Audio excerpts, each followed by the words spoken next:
O Senhor esteja convosco. Ele está no meio de nós. Proclamação do Evangelho de Jesus Cristo segundo João. Glória a vós, Senhor.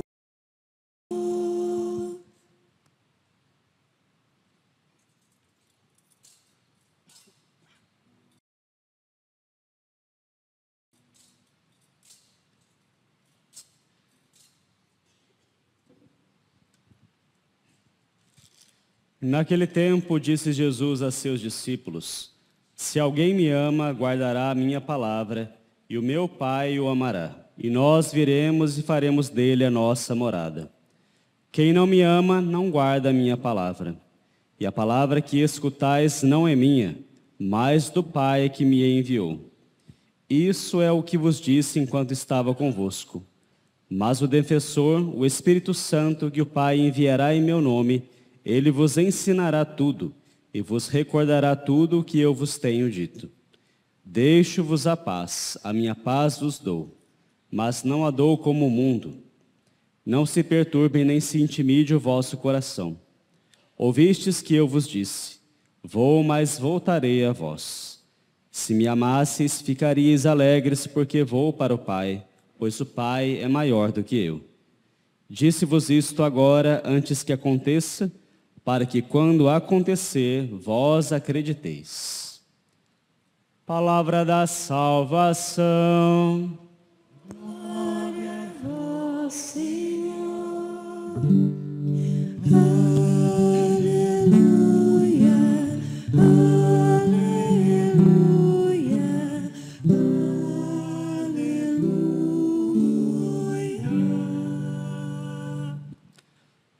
Meus caríssimos irmãos e irmãs, celebramos o 6º domingo da Páscoa e já nos aproximamos das grandes solenidades da Ascensão do Senhor e de Pentecostes.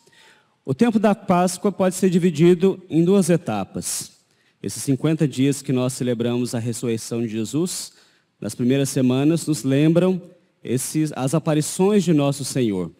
Jesus, ele apareceu para testemunhas que ele mesmo escolheu, para que a fé na sua ressurreição pudesse ser fundamentada e firmada pelo testemunho dos apóstolos, daquelas mulheres que viram Jesus.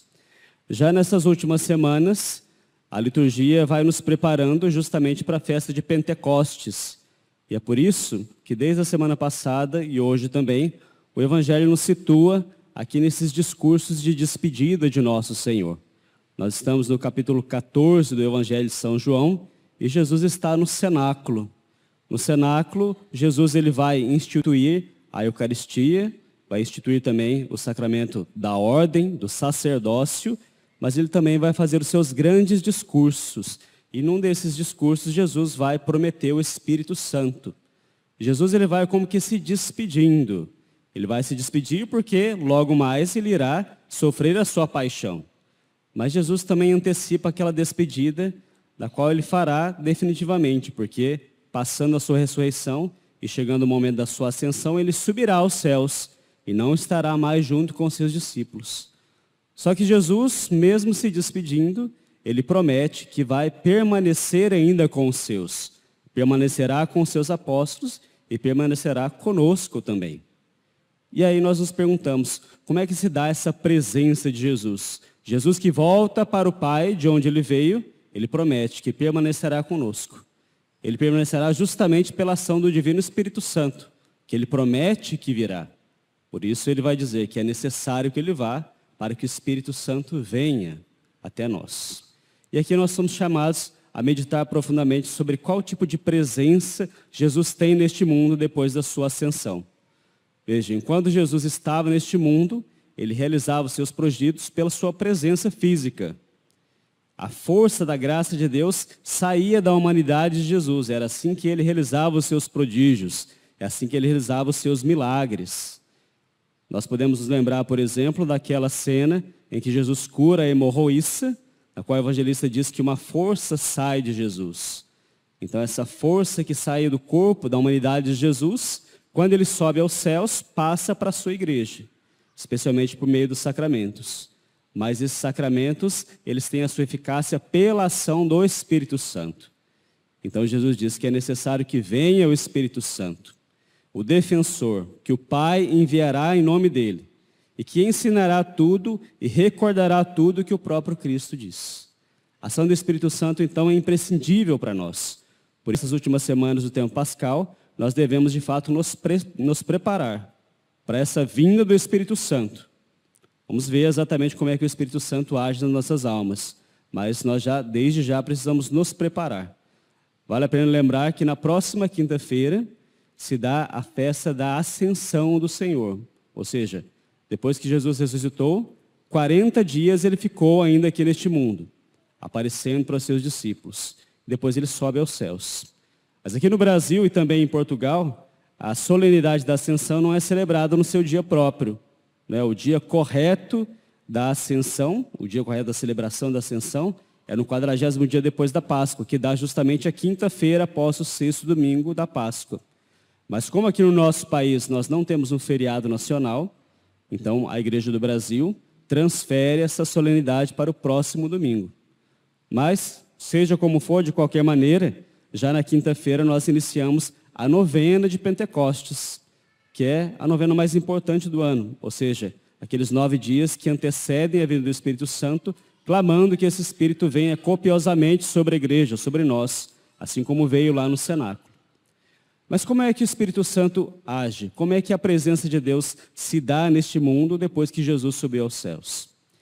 Deus pode estar presente, aliás, Deus está presente em todo lugar, por um tipo de presença que nós chamamos presença de imensidade.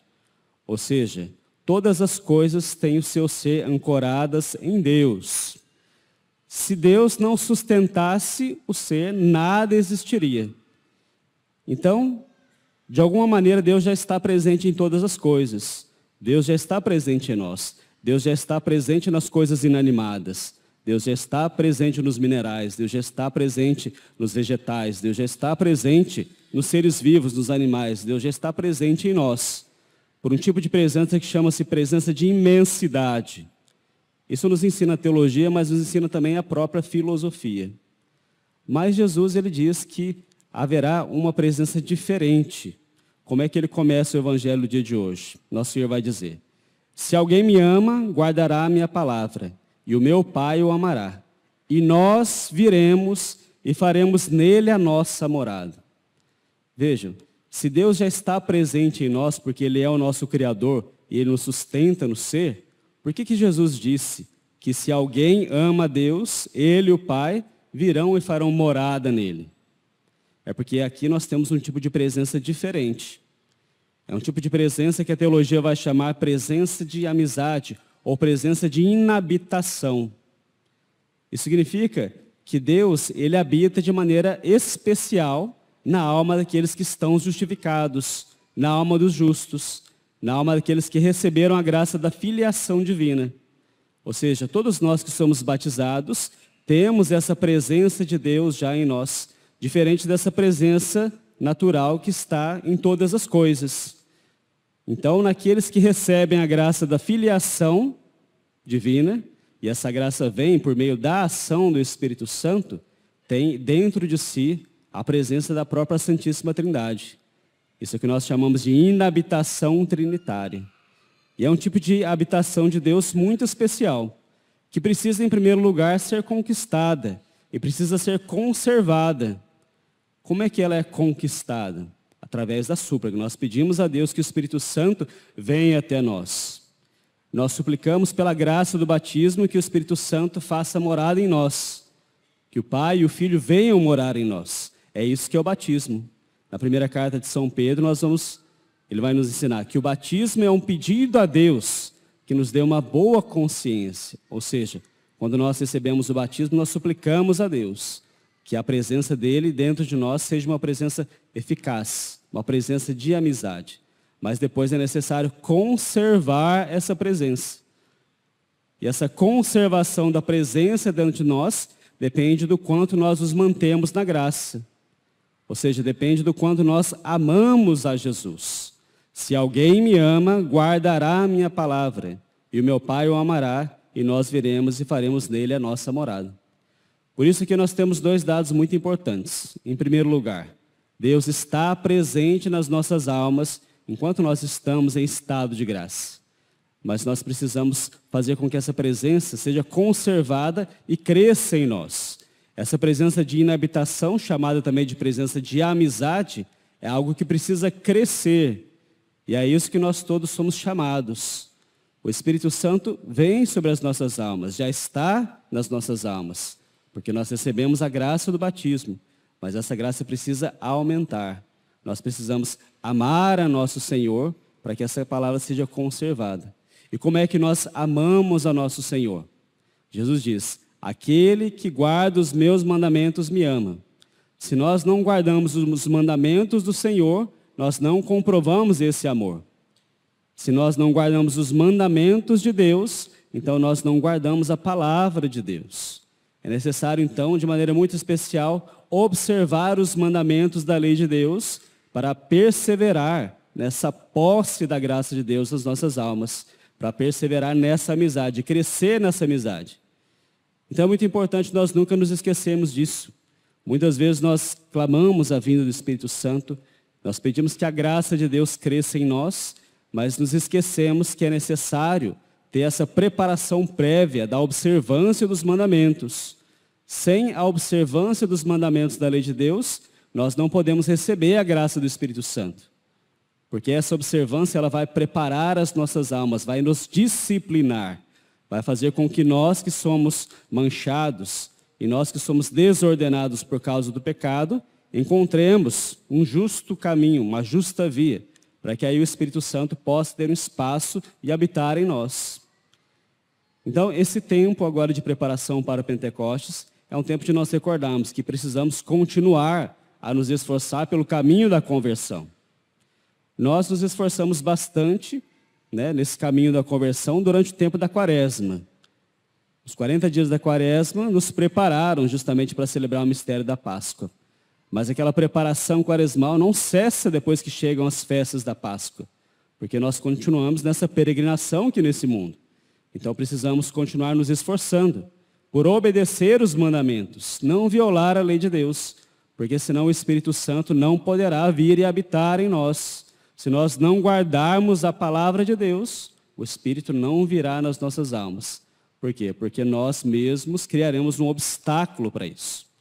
Então Deus estará presente em nós por aquela presença de imensidade, ou seja, porque nós somos criaturas, mas Ele não poderá ter essa presença de amizade que Ele deseja ter conosco, por causa da nossa própria culpa.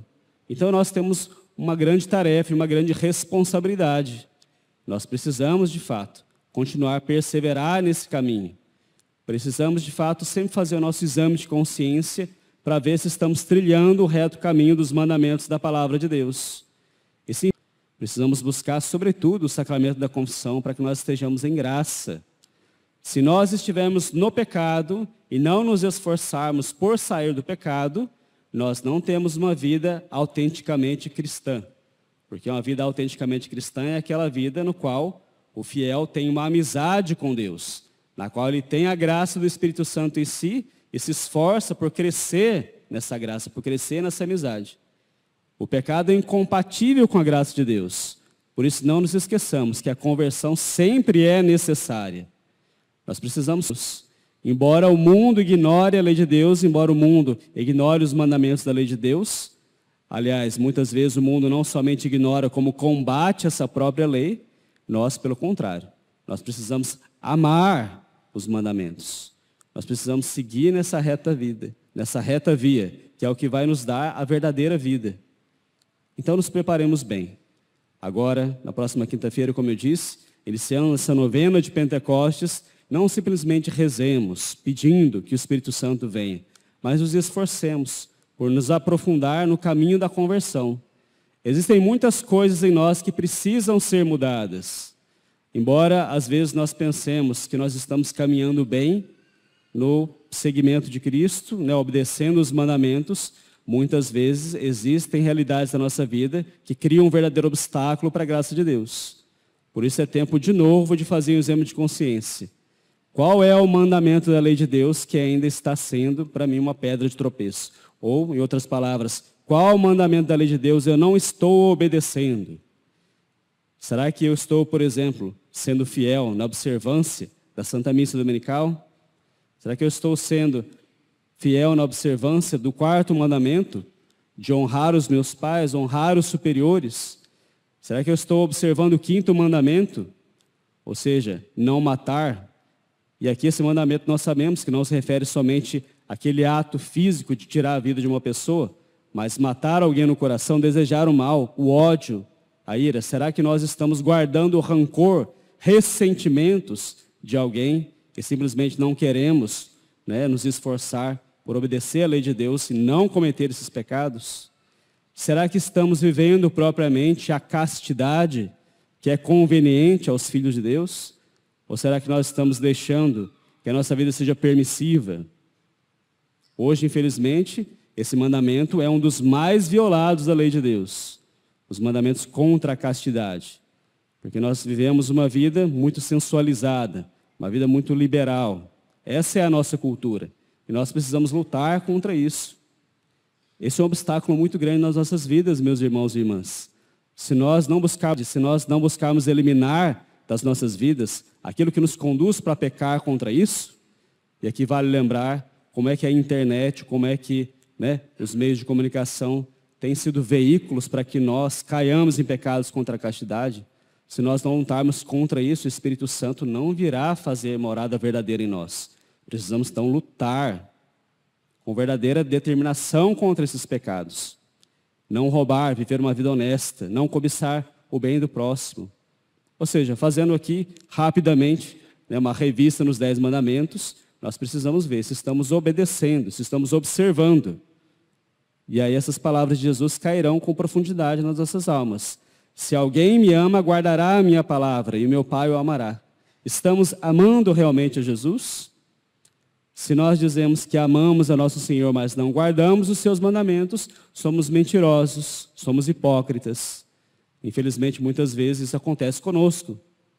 Nós precisamos, né, de fato, ser sinceros conosco mesmos e sair dessa hipocrisia. Dizer que amamos a Deus, mas efetivamente não amamos. Busquemos, então, observar esses mandamentos da lei de Deus. E vamos, então, suplicar que assim o Espírito Santo venha e faça morada em nós. Que nós cresçamos nessa amizade com Deus. Essa é a finalidade, esse é o objetivo. O objetivo não é simplesmente nós cumprirmos os mandamentos. Isso é só a primeira lição a ser feita. Isso aqui é a premissa para que nós possamos ter amizade com Deus. Mas sem isso a amizade não pode acontecer. Mas vamos depois dar o próximo passo. Ou seja, entrar de fato nessa amizade com Deus. Se observamos os mandamentos, se obedecemos à lei de Deus, depois nós precisamos crescer na amizade, principalmente crescendo na fé, tendo uma vida de oração, tendo uma vida verdadeira de intimidade com Deus. É assim que nós vamos crescer nesse amor a Deus e é assim que Ele de fato vai habitar nas nossas almas. Observar os mandamentos e de fato rezar com determinação. Esse é o caminho de todos nós cristãos. E especialmente nessa proximidade do Pentecostes, nós somos chamados a intensificar essa nossa vida cristã. Peçamos a Nossa Senhora, a divina esposa do Espírito Santo, que alcance para nós essas graças. Que Nossa Senhora nos ajude a nos convertermos mais.